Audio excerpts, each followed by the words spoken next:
How my voice sound?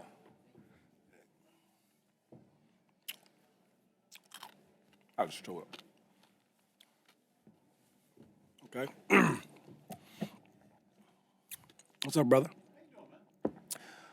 There's a lot of familiar faces in here, though. Okay. Just want to start off with saying this. I want to thank Mr. Laurie and his family for taking a chance on a 20-year-old kid from Harrisburg and giving me an opportunity to chase my dreams, right, growing up. I want to thank all my teammates and coaches. It's a great honor for me today, but a lot of this wouldn't be possible without them. I want to thank my family for just always supporting me, through everything, through my whole career. And I want to thank the biggest thanks probably my savior, the one above, for just always, helping me find a way, get things done and find things, and just super excited, man. So just thank you. But I'll start with some questions, brother.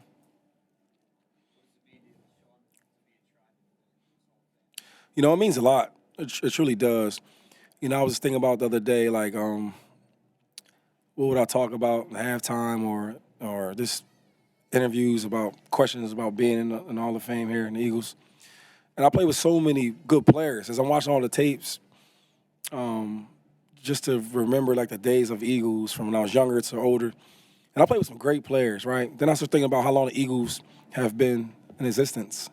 And to be one of the Eagles Hall of Famers, right, and inducted today, that means a lot, man. And it just shows you the hard work I put in, the way that the team and organization, they see me, right, and then all my teammates, the way they supported me, helped me out, so this is a great honor. It's a great question. With the Philadelphia media, I tell you what, I play a lot of different places, and you guys always ask the best questions. I guess the stuff that we're thinking, right? But I would say, yeah, I'm older. I'm doing a lot of different things in my career now that I'm done playing football. I guess if I was still just stuck in that football mindset, it might still be there. But I'm kind of past it. I do always wonder, though, if I remain the Eagle, right? Because I guess when guys leave teams, it's over money or it's over production, and neither of them things were the problem, So I kind of hear it and think about it because I guess this place is so special to me. Like my hometown where I grew up is an hour and some change away, you know. So I here and there I think about it, but I guess this makes it right.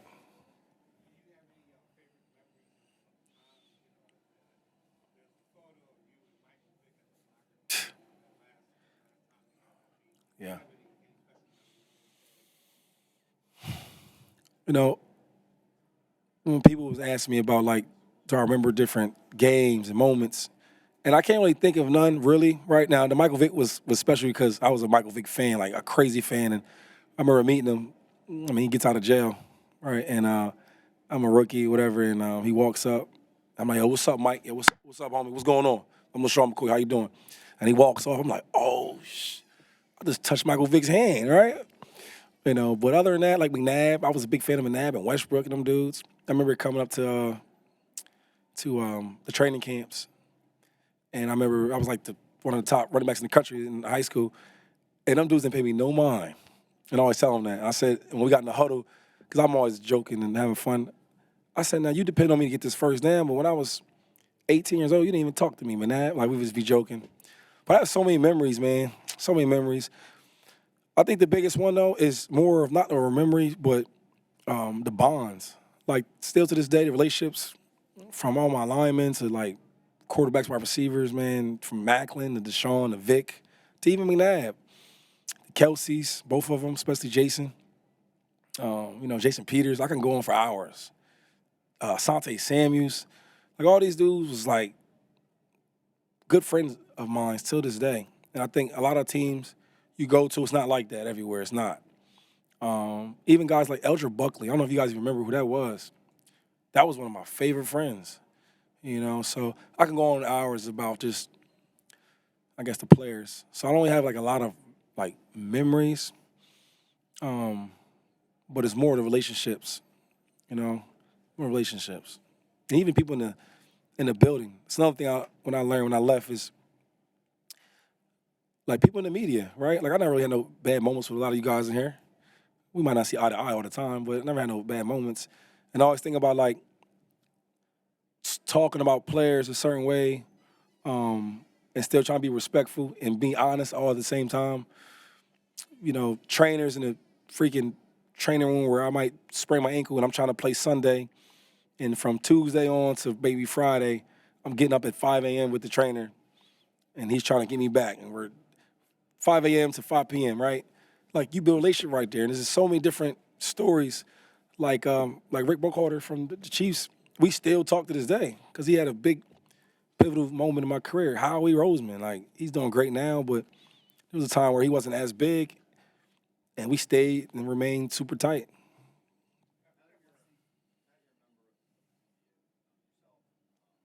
It's tough too, man. Yeah, that's a tough one. That's because I've had text messages from Eagle players now like, hey Shady, take it easy. Or I remember Travis Kelsey hit me up one time. I said something about a Chief player like, yo dog, and it's like it's my job now, and the way I'm on TV, the way I play, I probably was a little worse as far as being honest. But it is it's a weird balance, right? And now I'm getting older. I'm better how I say things because I am a ball player at heart. And if a player is trash, I'm gonna say the player is trash or the ASS word, with the DAC thing. Um, but I'm learning how to say different things, man. And I guess I always can be a little biased with the Eagles, right? But I'm still learning that game, right? Still learning that game. Fox is paying me good, so I'm doing pretty good though. Hold on real quick. You, my man from high school, get the freak out of town. How you doing, brother? A little greater. I didn't know that was you, dog. Yeah. Hey, give him that special spray you got. What you got?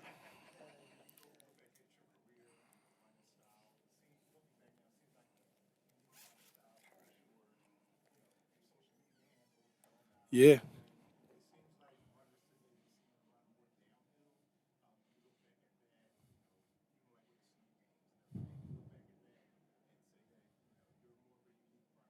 Oh, for sure I'm a unique runner. I mean, you watch me play. You watch me like walk around. I ain't like super big. I ain't like super muscular. All the running backs you see Saquon? Saquon's put together. You hear me? And I remember hanging out with all the running backs. They all got like big necks and big. I never was like that. I never was really hurt. You can't really hit me. So my style is unique. But the funny thing is now I'm retired. A lot of the running backs now, I communicate with them so much because they watch my style. They watch the way I played. And like that's pretty cool though. That's pretty cool to like know that you're, I guess, acknowledged for my style of play. So it's a lot of good running backs though. Like I mean, playing right now. You know.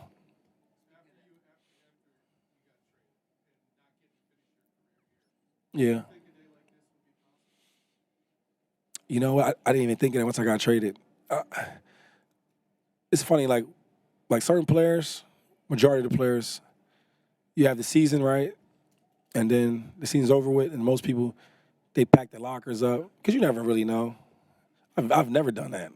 Like I know I'm gonna be here, So and then when I got traded, I'm like, damn, I gotta go get my stuff in the locker room. But I never really thought of it. I always thought I would be an Eagle forever. Like some of my good friends like Aaron Donald and Larry Fitzgerald, we're all pit dudes, and they always mess with me like, yo, man, I guess we're the only ones that could, stay on the same team. So, but I never really looked at it like that. Never was like a real thought, But I am happy this day have come. You know, this is a big honor, man. It's a big honor. So I'm happy, excited.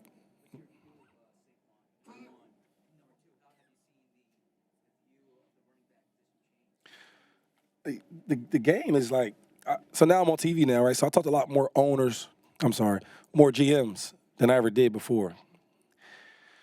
And I was at what is that, the Niners, and we were talking about with their owner and GM. I was with Frank Gore. We're just talking, And we were talking about Brock Purdy. I won't get into the details, but the game has changed where like the main it's always been the quarterbacks, but it's like it's really taken over.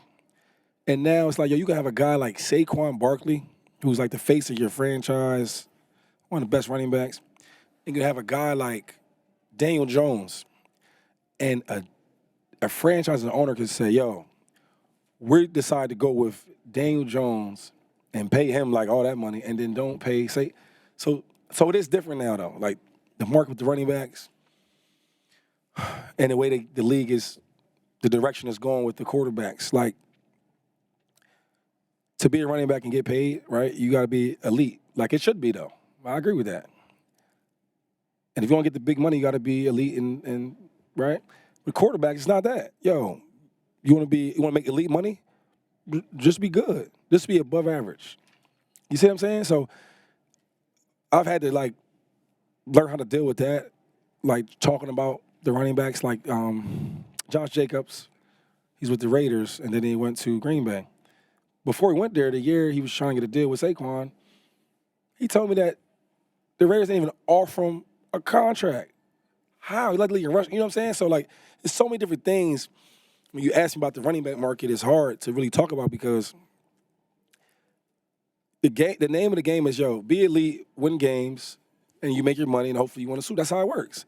And it hasn't been that lately. Like, Saquon had to claw and fight and, you know, have Howie to come save him. So it is hard. It's tough to see it like that, but that's the game. It is what it is now.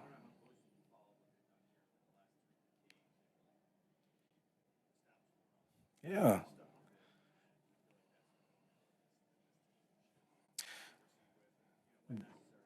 of course. Why are we paying players if we're not going to use them? Like, Saquon's one of the best backs before this year. Before he's doing all, he was one of the most talented dudes I've seen, right? And I think like even like at the Eagles' best, would you say the Super Bowl run, right? Prior to the Super Bowl game, I would say that the main folks on the offense was the running game, right? If you ever watched, we get in trouble, we don't throw it more. We would run the ball. Think about it. Even with Swift, right? Just think about how it went. So I would make that the main thing. I think we got a really good quarterback that plays well within the right system, right? Got wide receivers like, I mean, you can't name a better duo than them two, right? With AJ and Smitty. But I think the identity needs to be running the ball because the line is phenomenal this year, like it was that Super Bowl run. I think you have on defense play to stop the run like they've been doing. You leaving up one-on-one coverages. So we're gonna take a one-on-one with AJ Brown. You see how that worked out? Touchdowns. You get what I'm saying? So like, I love when we start running the ball because we simplify the game and like being on TV and like people be talking and this and that and third. And I know from playing, like, okay, well, you got a lot of talent on offense, a lot of good linemen, but let's make it easier. Let's run this ball. We got a great running back, great offensive line, really, really great wide receivers. Let's start with the running game. Let's go with the pass. Like Lamar Jackson's phenomenal. I've never seen Lamar Jackson play that well, like he's playing right now. When you run the ball so well with him, but then you got Derrick Henry, where when I stick the ball out to play action, the linebackers got to respect it, right? So that's why he's throwing the ball so well. Guys are more open. I just simplify it.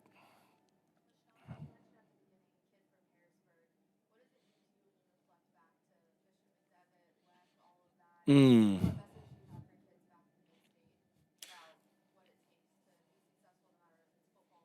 Yeah, that's a great question right there. You know, everybody always sees the finished results. So I'm a Kobe Bryant like fan. I'm a nut of Kobe. I read his book in like days, right? The Mamba Mentality. He was saying how like he was so he loved the journey of everything, the training, the hard work when nobody believed in you. So as a kid in Harrisburg, like I didn't really have a lot of like I had a lot of dreams though, but I didn't know if I would get there. And I always just strive to get better and better and better. And I just wanted to like to be one of the better players. So I kept doing it in high school, and then now I'm at this level. But people in Harrisburg, just like a guy like Michael Parsons from Harrisburg, you know, it's like anything is really possible. You know, it's all it takes is just belief and confidence.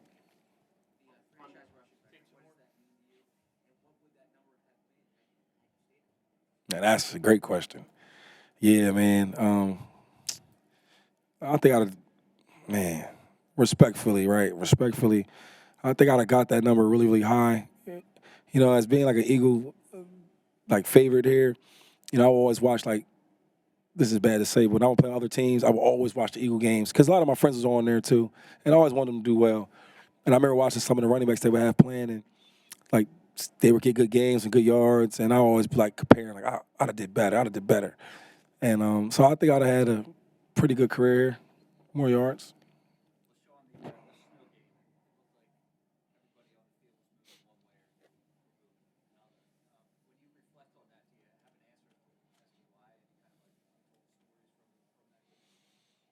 Uh, no, I just you know what, that game was cool because other than that, you know, making guys miss and scoring all that in the yards, it was cool for me because normally I'm sore at the games, right?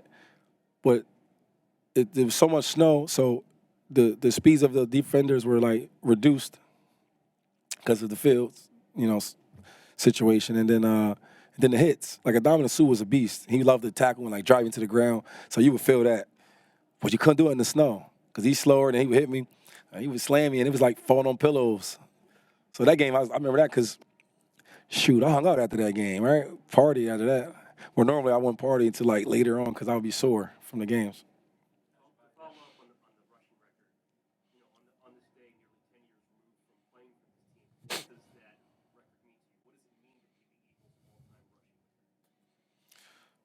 Fumble. It means a lot. You know, it means a lot to say that. Hey, I'm the all-time leading rusher for this franchise. Like that's a great honor to have. Eventually, it'll be broken though. Eventually, one day. But while I was here, I'm gonna enjoy it. Go ahead.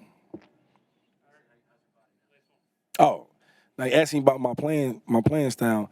Now, one thing that's helped me out, right? Players make all this money. I don't know if they all enjoy it. I enjoy it. I don't have no aches. My knees is good. Ankles is good. You know, I can dance still. Like you know. Good. All right, brothers.